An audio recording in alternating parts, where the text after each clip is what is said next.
used to think my husband simply wasn't good at giving gifts. For 12 years, every single birthday ended exactly the same way. No matter what was happening in our lives, no matter how much money we had or how difficult the year had been, he would place a small wrapped box in front of me with the same gentle smile. Inside was always a music box. Sometimes it was made of polished oak. Sometimes it was white with tiny painted flowers. One year it looked like an old Victorian keepsake, and another year it was carved into the shape of a little cottage.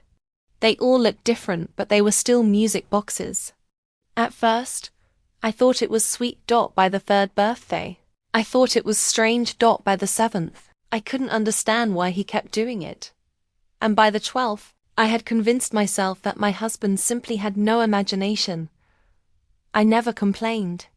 I smiled every year, thanked him, hugged him, and placed the newest box beside the others on the bookshelf in our living room. 12, our living room. Music boxes. 12 birthdays. 12 unanswered questions. Looking back now, I realize how many things I misunderstood about the man I married. His name was Daniel. He wasn't the kind of husband who filled every room with loud laughter or grand romantic gestures. He was quiet, thoughtful, the kind of man who listened, much more than he spoke. He remembered every anniversary. He made coffee for me every morning before I even woke up. Whenever I had a difficult day at work, dinner would already be waiting when I came home. He showed love through routine rather than words. Maybe that's why the music boxes confused me so much. Everything else he did had a purpose. Those gifts seemed completely random. Whenever friends asked what he had bought me for my birthday, I laughed before answering. Another music box. People usually smiled politely. Some laughed. Others assumed it had become a cute tradition between us. The truth was much less romantic. I honestly had no idea why he kept buying them. Sometimes I wondered if maybe they reminded him of someone from his childhood. Other times, I thought perhaps he had bought the first one in a hurry years ago, and repeating the same gift somehow became easier than trying to find something new. Eventually, I stopped wondering. The boxes simply became part of the furniture. Life moved on. Our marriage wasn't perfect, but whose marriage ever is? We argued about ordinary things. Money, work, whose turn it was to grocery shop, whether we should finally replace our old car. Nothing dramatic. Nothing that made me question our future together. If someone had asked me then whether I trusted my husband, I would have answered without hesitation. Completely. That certainty disappeared on an ordinary Tuesday morning. Daniel left for work just like every other day. He kissed my forehead while I was making breakfast. He reminded me to water the tomatoes growing behind the house, because the weather forecast promised another hot afternoon. He smiled before closing the front door. It was the last time I ever saw him alive. Around noon, my phone rang. Unknown number. I almost ignored it. Something made me answer anyway. Within seconds, my entire world collapsed. Daniel had suffered a massive heart attack while walking through the parking lot outside his office. The ambulance arrived quickly. The doctors tried everything they could. None of it mattered. He was gone before I even reached the hospital. People often say they can't remember the first few days after losing someone they love. I understand exactly what they mean. Time stopped making sense. Family members filled the house. Neighbors brought food. I couldn't eat. Friends hugged me while saying words I barely heard. The funeral passed like a dream. I never wanted to have. Then everyone slowly returned to their own lives. Silence moved into the house. For the first time in 12 years, I lived alone. His shoes still stood beside the front door. His reading glasses rested on the knitstand. His coffee mug remained exactly where he had left it. I couldn't bring myself to move anything. Every object felt alive. Weeks passed. One Saturday morning, I finally gathered enough strength to begin sorting through his office. Daniel had always been incredibly organized. Every document was labeled. Every folder had a place. He kept tax records from over 10 years earlier, instruction manuals for appliances we no longer owned. Receipts for repairs I had completely forgotten. Opening each drawer felt like walking through tiny pieces of his life. Some things made me smile. Others made me cry. Then I found something unexpected. Tucked inside the back of his desk was a plain brown envelope. No stamp. No address. Only my name. Emily. Nothing else. My hand started shaking before I even opened it. Inside was a single folded sheet of paper. Just 3 short sentences. If you're reading this, then I didn't get the chance to explain. Open every birthday music box. Start with the very first one. That was all. No signature. No explanation. No goodbye. Just instructions. I stared at the paper for several minutes. At first, I honestly thought grief was making me irrational. Music boxes. Why would 12 birthday presents matter now? I almost placed the letter back into the envelope. Almost. Instead, I walked downstairs. The bookshelf stood exactly where it always had. All 12 boxes sat in a neat row, collecting a thin layer of dust. For years they had been nothing more than decorations. Suddenly they felt completely different. I picked up the oldest one. It was small, dark brown, and worn around the edges. The tiny brass key was still attached. I slowly wound the mechanism. A soft melody filled the quiet room, the same melody I had heard years before. I waited. Nothing happened. I smiled at myself. Maybe Daniel had simply wanted me to remember happier times. Maybe grief had made me expect some impossible secret. I was about to close the lid when my fingers brushed against something unusual inside the box. The velvet lining didn't feel completely flat. It felt thicker. As if something was hidden underneath. I pressed gently. The bottom shifted almost IBLY. My heartbeat became louder than the music itself. I realized, with absolute certainty, the box had a hidden compartment. The hidden panel was almost impossible to notice. If my fingers hadn't accidentally pressed against the exact corner, I never would have found it. For several seconds, I simply stared at the tiny compartment. My heart pounded so hard that I could barely breathe. Daniel had hidden something inside a birthday gift that had been sitting on my shelf for over a decade. With trembling hands, I carefully lifted the false bottom. Inside was a folded piece of paper, no larger than a business card. Nothing else. I unfolded it as carefully as if it were about to fall apart. On one side was a date, May 14th, 1998.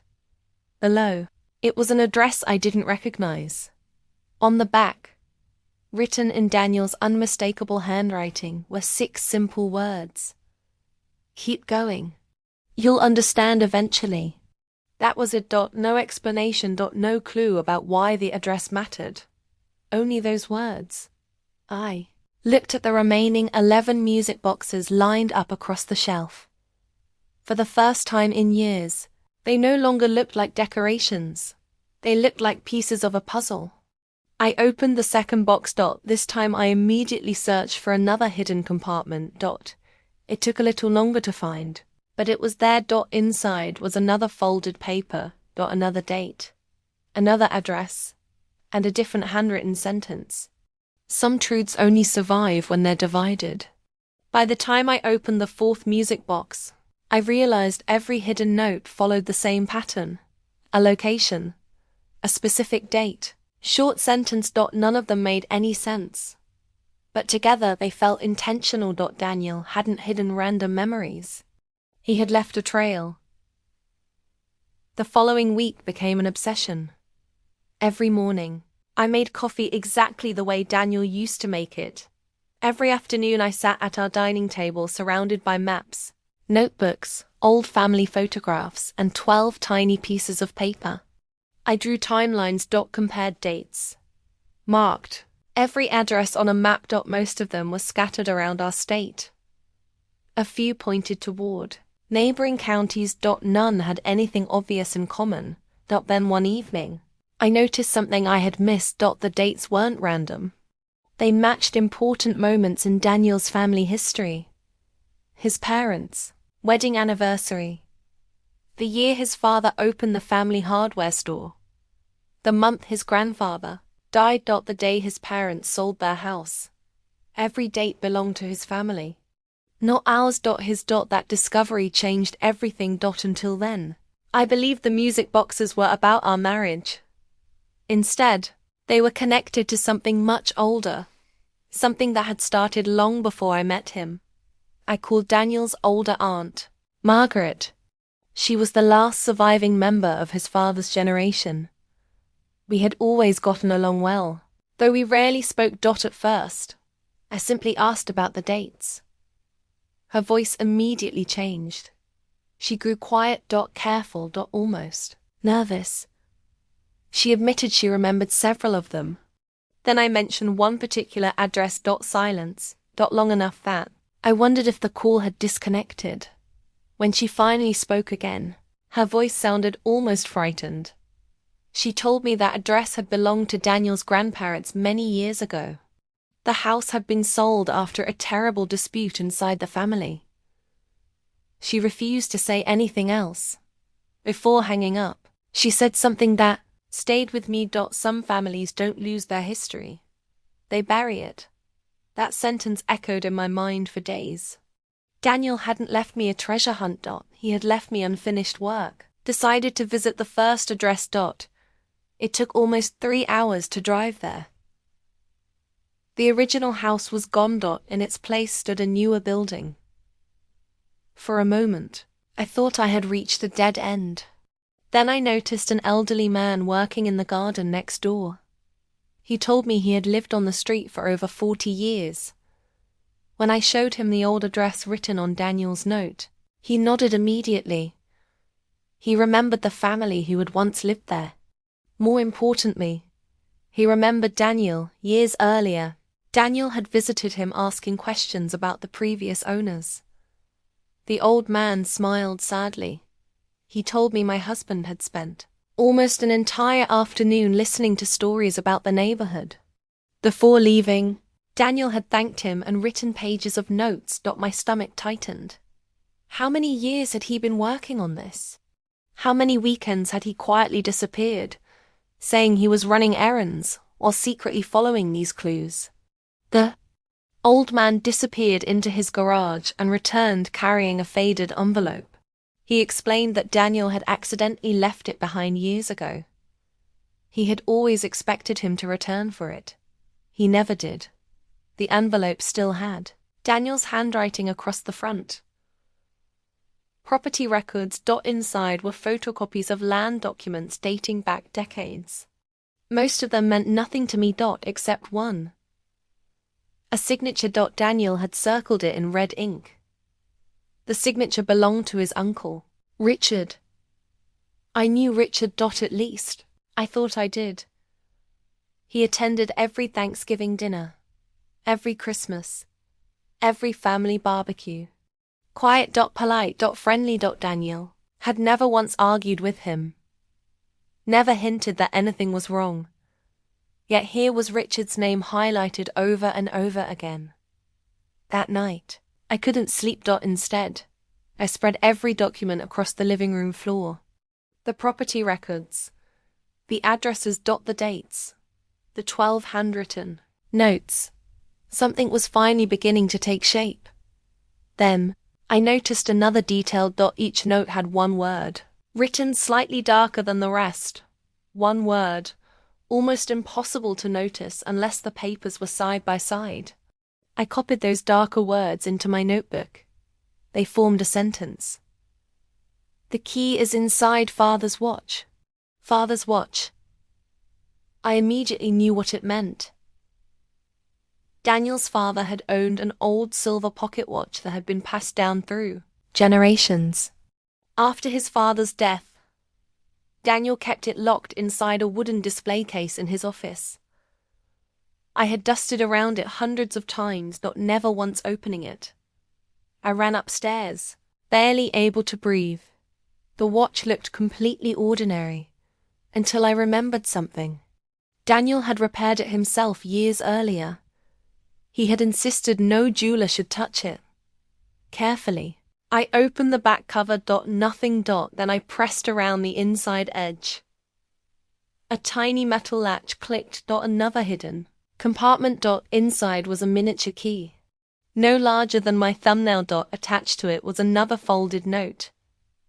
Only one sentence. Now you're ready for the final truth. I stared at the tiny key resting in my palm.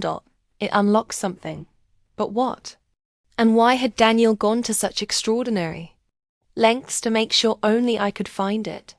I had a feeling that whatever this key opened, it would explain everything. The tiny key sat in my hand for several minutes. I kept turning it over between my fingers, hoping it would somehow reveal its purpose. It didn't. There was no label. No number. Nothing except years of questions that suddenly felt heavier than ever. I searched through Daniel's office again, convinced I had missed something. Every drawer. Every cabinet.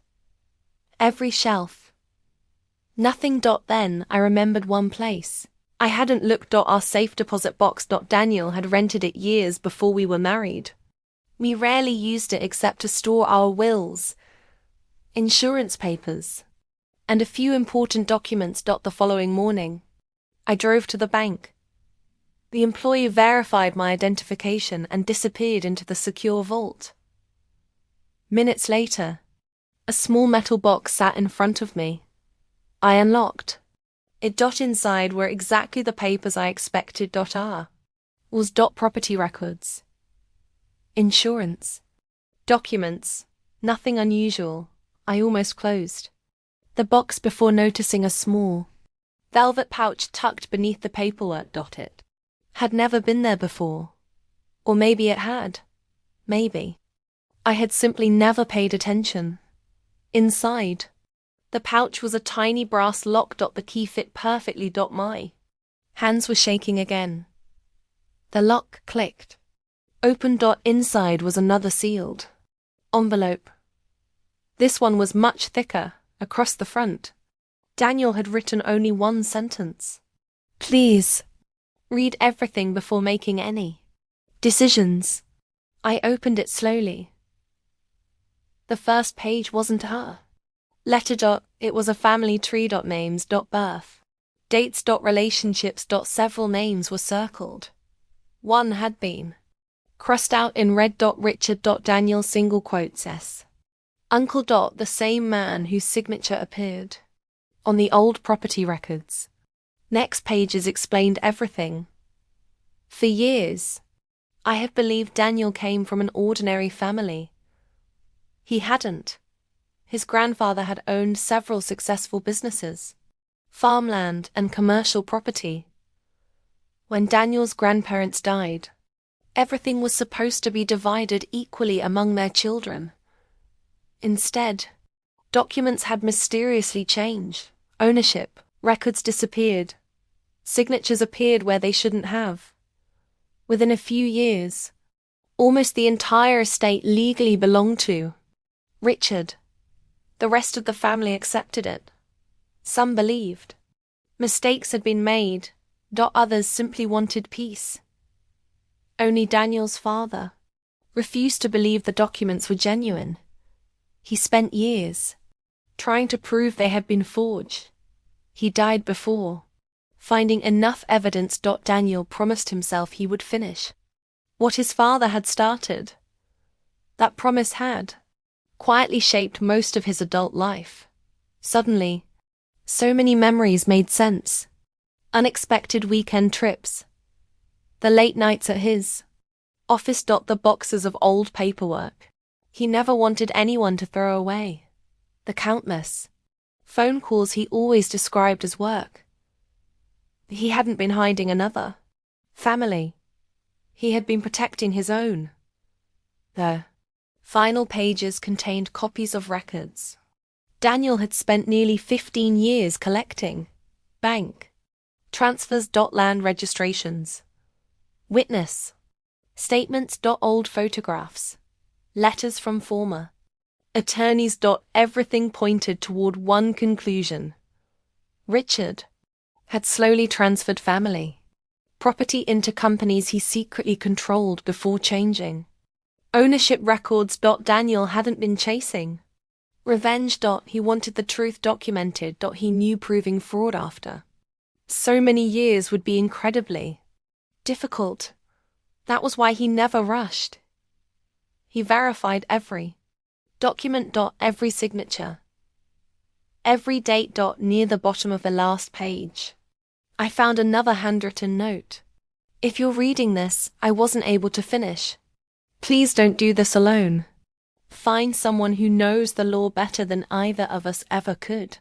That sentence changed my entire plan. At first, I wanted to confront Richard immediately. Instead, I followed Daniel's advice. I contacted an attorney specializing in inheritance disputes and property fraud. I expected him to dismiss everything. Instead, he spent nearly 4 hours reviewing the documents. When he finally looked up, his expression had completely changed. He saw Daniel had done something remarkable. He hadn't simply collected evidence. He had created a timeline so detailed that it answered questions investigators normally spend years trying to reconstruct. For months, the attorney and his team verified every document independently. They tracked former employees, located retired accountants. Found archived county records. Several witnesses were still alive. Slowly, Daniel's work was confirmed piece by piece. The legal process lasted almost 2 years. It was exhausting. Some days I wanted to quit. Some nights I wondered whether Daniel would have wanted me to let everything go. Then I remembered the music boxes. He had trusted me with 12 years of carefully hidden evidence. Giving up would have meant abandoning the final promise he couldn't complete himself. Eventually, the court ruled that significant portions of the estate had indeed been transferred through fraudulent documentation decades earlier. Not every property could be recovered. Too much time had passed. Some buildings had been sold multiple times. Others no longer existed. That several valuable assets were returned to the rightful heirs. More importantly, the court officially recognized that Daniel's father had been telling the truth all along. His reputation was restored. So was his grandfather's. For the first time in generations, the family history reflected what had actually happened. Richard never went to prison. The statute of limitations had expired long before, but he lost almost everything he had spent decades trying to protect. Money, property, his reputation. In the end, the truth became a far greater punishment than any sentence could have been. After everything was finally over, I returned home carrying the 12 music boxes. For years I had considered them disappointing gifts. Now they felt priceless. I placed each one back onto the same shelf where they had always stood, exactly where Daniel had left them.